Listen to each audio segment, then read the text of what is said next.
तर आज आपण बोटनिकच्या स्प्रिंग स्कर्टची कटिंग बघणार आहोत. तर हा मी बॅक साईड कापून ठेवलेला आहे. आपलं 36 इंचाचं ब्लाऊजची साईज आहे. मी बॅक साईड अगोदर कापून घेतलेली आहे. आपण वर 1 इंच खाली कपडा राहील असं ठेवायचं आहे आणि साईडला अर्धा इंच म्हणजे हुक आयपट्टीसाठी ठेवायचं आहे. त्यानंतर आपण पूर्ण ब्लाऊज आखून घेणार आहे खडूच्या साहाय्यानं. मी बाजूला एक्स्ट्रा पण 2 इंच घेतलेला आहे. हा आपला बॅक साईडचा पार्ट आहे.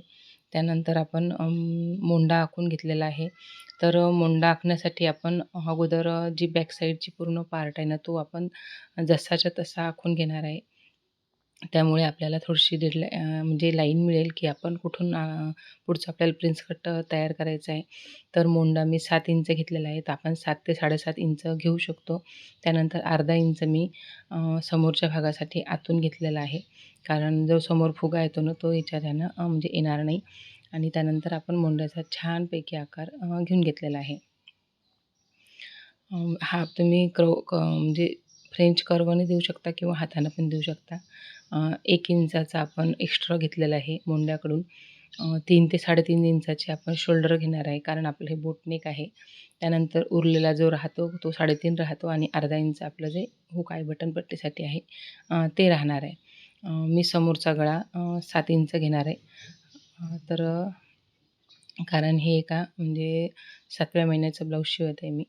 तर त्यासाठी आपण पूर्ण असा चौकोन तयार करून घ्यायचा, त्याला गोलाकार पण देऊन द्यायचा गळ्याला छान. त्यानंतर मी म्हणजे एक टक्स पॉईंट घेणार आहे, कारण आपला जो चेस्टचा टक्स पॉईंट असतो तर तो मी 36 साईजमध्ये 10 10.5 पर्यंत म्हणजे येऊ शकतो. तर त्या यानं घेतलेला आहे मी. आपलं 36 साईजचं ब्लाऊज आहे. मी 2 इंच एक्स्ट्रा घेतलेला आहे. म्हणजे मार्जिनसाठी, अर्धा इंच लुजिंगसाठी घेतलेलं आहे आणि त्यानंतर जे 1 इंच आपण एक्स्ट्रा घेतलं होतं ते आहेच. आता आपला अर्धा इंच सोडून आपल्याला 36 इंच म्हणजे 3.6 आपल्याला 4 ते 4.25 इंचावर एक टक्स घेऊन घ्यायचा आहे आणि तिथूनच आपला प्रिन्स कटचा आकार येणार आहे. तर पूर्ण मी खालीपर्यंत एक रेषा आखून घेतली. त्यानंतर 2 इंच मी आपल्या प्रिन्स कटसाठी आकार देण्यासाठी घेतलेला आहे.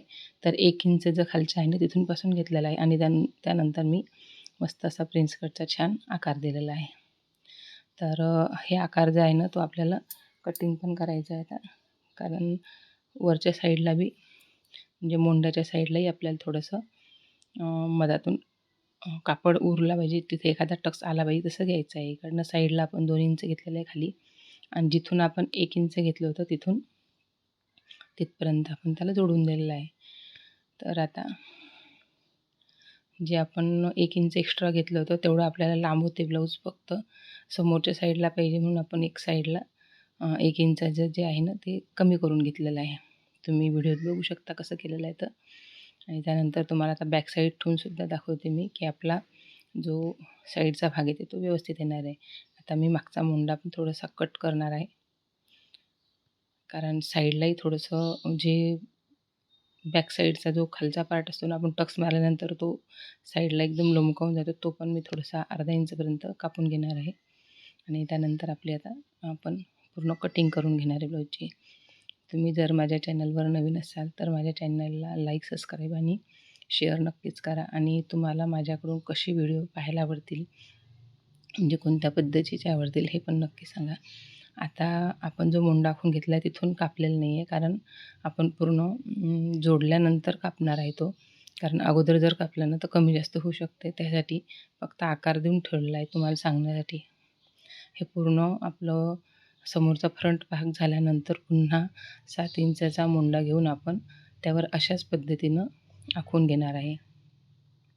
असे छोटे छोटे आपण जर याच्यातून टक्स काढत गेलो ना, म्हणजे बाजूच्या साईडच्या ह्याच्यातून, तर आपला प्रेस कटचा भाग खूप छान बसतो आणि समोरून फुगा पण येत नाही.